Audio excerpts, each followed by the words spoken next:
The challenge that I see over and over again with weight loss is that it's often presented to us in these very extreme, all or nothing type of approaches. And so we unknowingly and eagerly set up these very unrealistic goals for ourselves, which inevitably lead us to failure.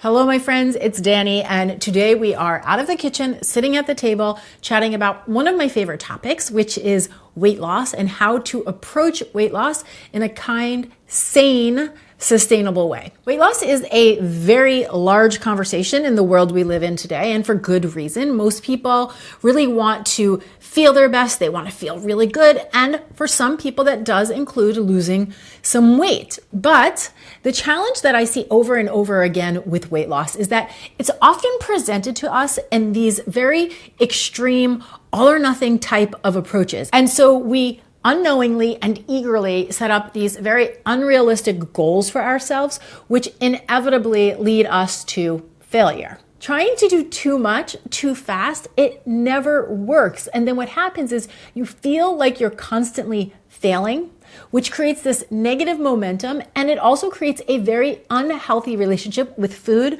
with body, and with self. This is also what creates that on again, off again diet mentality, and I would say even more harmful than the extra weight. It plants a seed inside of you that makes you begin to believe that you are not capable of creating the changes that you crave, and that you are not capable of honoring the commitments that you make to yourself. And then what happens in this space is you begin to be out of integrity with yourself. And I truly believe that this can be more harmful than the physical weight, because you begin to believe that there's something wrong with you. Like you're truly not capable. Like you're broken and you need to be fixed. And when you start doing that, you're really going down a very slippery slope, because these are very painful, very toxic belief systems that are absolutely 100% never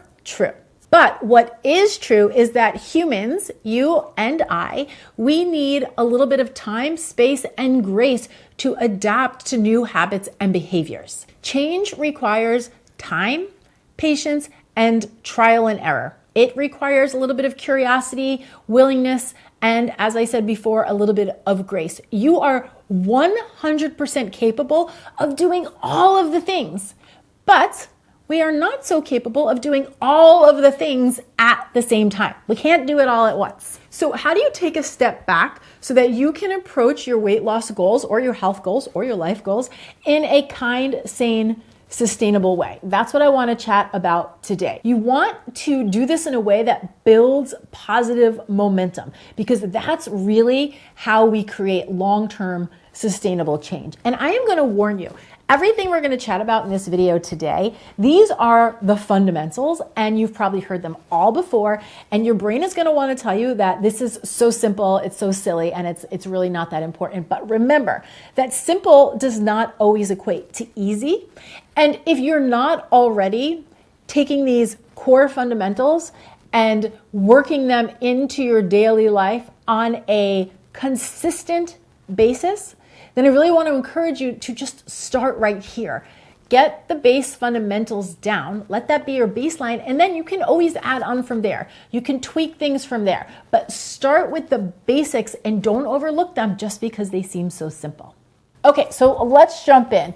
Number one, and this is the underlying theme of Clean and Delicious, focus on the quality of the food you eat. So many people get hung up on calories, and I'm not saying calories don't have a place, but if you're not focusing on quality foods, start there. And the way that I always love to sum this up is simply this: look for real whole foods as close to their natural state as possible most of the time. This is a great place to practice the 80-20 rule, right? 80% of the time, focus on real whole quality foods, and 20% of the time, eat foods that you enjoy purely for the sake of enjoyment, purely for the sake of pleasure. Not only is this a great way to improve your overall health, but it also can really help with energy, focus, and satiety.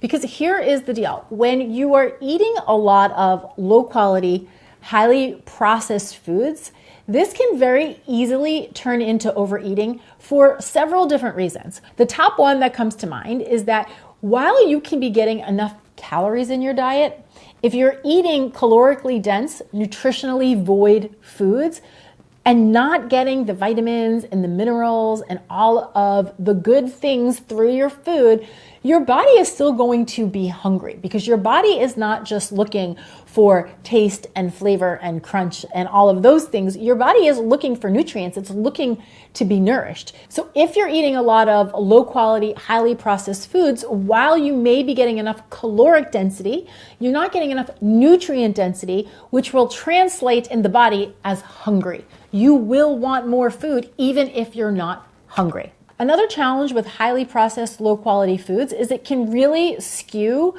your taste buds, meaning these foods are very high in fat, sugar, salt, etc. These companies work hard. There's something called an excitability factor, so that when you taste those foods, that dopamine receptor goes off in your brain and you're like, yeah, more of that. And what happens if you're eating a lot of that, then natural, healthy, delightfully nutritious foods can lose their appeal because they don't have a superficial excitability factor, right? So as you begin to cut back on those highly processed foods, you really can gain more appreciation for real whole foods. And then one other quick thought that comes to mind is when you're eating a lot of those foods, you also create more cravings for those foods.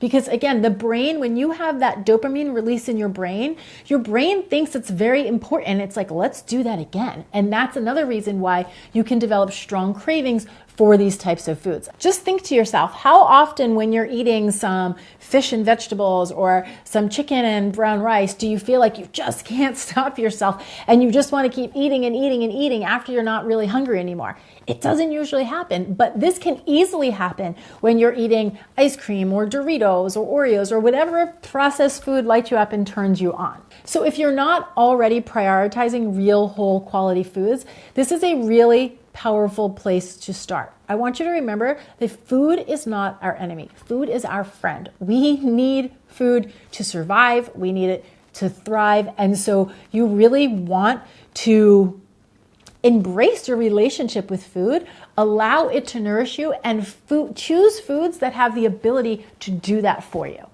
My second tip when working to take a kind, sustainable, sane approach to weight loss is to practice eating when you're hungry, stopping when you're satiated.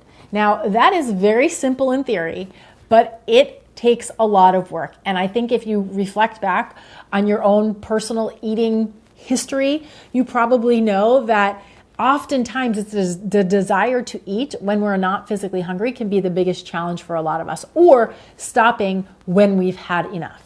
This is especially true if you've been on and off of diets in your life, because what happens is we become really accustomed to eating based on external cues. It can be based on the eating plan we're following, based on the time of the day, based on when other people are eating. If we see something and it looks good, we're like, ooh, that looks good, and suddenly we're ready to eat, right?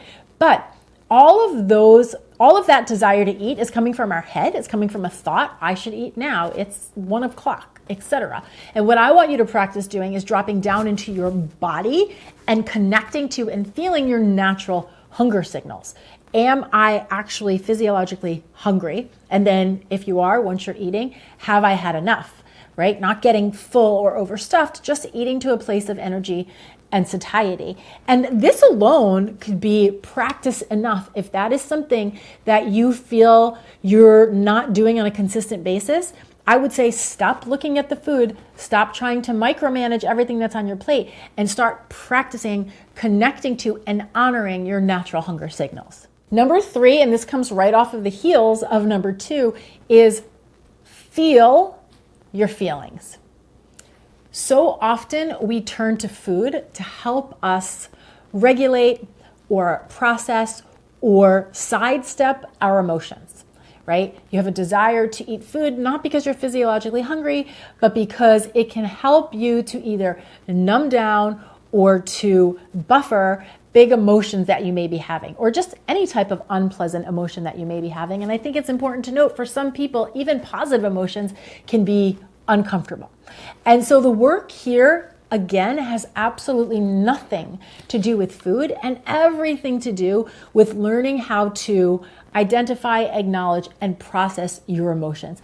And I think it's really important to just touch on this. I'm not going to dive into all of the details, but it's important to touch on this because what I see happening for people over and over and over again is they will get hyper focused on the food and they'll try a new diet, or they'll try to do something really extreme, or they'll try to micromanage their meals instead of putting their attention where they really need it. And you can see, like in this instance, it's not a food challenge. It is a learning how to be with, allow, and process emotions practice. So it's a very important distinction that really all you have to do right now is to begin to create awareness around. Number 4, very simple. We hear it all the time, but it's a big one. Hydration, drinking water. How much water are you drinking on a day-to-day basis? The general rule of thumb, people will say, is a minimum, a baseline of 64 ounces of water a day, but that can vary. And I will tell you the truth, the way to really know if you're drinking enough water is that when you use the potty, you want your urine to be pale yellow or clear. That's how you know that you are properly hydrated and drinking enough water. Oftentimes, if we are not hydrated, that can turn into a feeling like I want to eat some food. It's very easy to confuse thirst for hunger. And oftentimes the body will be hungry for foods because food usually, depending on what food it is, contains some type of water. So there is a way for your body to get some hydration even through eating. So just notice, are you drinking enough water each day? And if you're not, prioritize that. My 5th tip for approaching your weight loss in a kind, sustainable, sane way is sleep. Are you getting 6 to 7 to 8 hours of sleep per night on a regular, consistent basis, including the weekends and the weekdays? And sleep is huge, especially if you're dealing with cravings or you're really trying to lose weight, because when you are tired, when the body is fatigued, your body is brilliant. And so your body knows the quickest way to get instant energy is to eat a food that doesn't need a lot of work to process to get that hit of energy. And so what does that translate to? Highly processed carbohydrates and sugars. These are the types of foods that you can eat and get an instant hit of energy from. Think about the types of foods you might crave, like in the middle of the afternoon when you get that little afternoon slump, if you get an afternoon slump. And so if you're constantly fatigued and not getting the rest that you need, you will really feel like you're fighting not to have the snack or not to have the sweet, because you technically are. Your body is going to want it, and you're going to be trying to will against your body not to have it, right? Again, so you make the whole thing even harder for yourself. And so the practice here is to really begin to create a ritual in your life so that you are prioritizing sleep, right? So you're not getting sucked into late night TV shows, and that you're helping yourself wind down. I personally am a big fan of just going up to my room, starting my nighttime routine, getting into my pajamas, and then when I start to feel that down energy come, instead of sitting in front of the TV, reading a book or doing some journaling and just setting your mind and your body up to begin to wind down. We're really just like grown-up babies, right? We need the same TLC. And the 6th tip I want to share with you in this video is a fundamental. It truly is 100% necessary to help you move towards your weight loss goals in a kind, sane, sustainable way. And that is to be nice to yourself, to truly work on the relationship and the dialogue that you have with yourself. This is a maker or a breaker. This can move you forward or this can move you back, right? This is much more mindset work and self-relationship work than it is food work or exercise work, right? How you engage with yourself, how you speak to yourself, what you believe about yourself, right? I want you to practice encouraging yourself, being nice to yourself, even when you're frustrated, even when you've made a mistake, even when you're having a hard time, right? Can you meet yourself with kindness and curiosity and compassion and take the time to understand what wasn't working, and what do you truly need to make it work? And do we need a little bit of soft love, or do we need a little bit of tough love? Like, what is taking place at any given time? Because the thing that happens is when we are not nice and we get into this kind of inner critical, pushing and bullying relationship with ourselves, it becomes very difficult to access the core of what's happening, right? If you make a mistake and you beat yourself up about it, that's very different than making a mistake and inquiring about it. One is going to provide you with more information and answers that could potentially move you forward. That would be the self-inquiry. And the other is going to just shut you down, right? It's not going to provide any answers, and it's going to get you stuck in the cycle of believing that you can't, or you're not capable, or that there's something wrong with you. And as I said at the top of the video, that is just never, ever the truth. So be nice to yourself.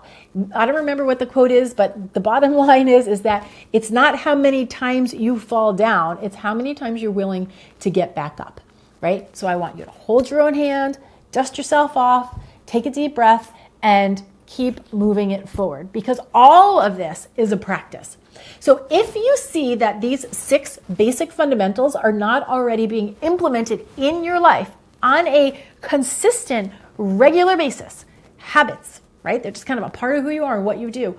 Do yourself a favor and stop trying to jump to extreme measures to reach your health and your weight loss goals. You really want to start with these basic fundamentals, because there's so much magic that can happen right here with these concepts that seem very simple, but truly do take some practice to embody and implement on a day-to-day basis. So I hope this was helpful to you. I'm very curious if you have some basics and fundamentals that you practice that you think would be really helpful to share with the community. If so, please come down to the comment section below and share. And if you're very clear on the fact that some of these fundamentals you haven't been able to really embody yet, keep in mind that I do offer a course. It's called The Don't Diet, where we dive deeper into all of these topics, and that's going to be open soon. So I have a link for you down in the description box below. You can sign up there to be on the email list, and then you will be the first to get all the details as they come out. What I really love about that group is not only do you get community, but we also get to jump on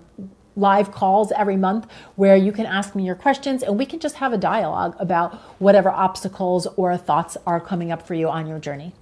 Okay, thank you so much for watching. I'm Danny Spies, and I'll see you back here next time with some more food for thought. Cheers.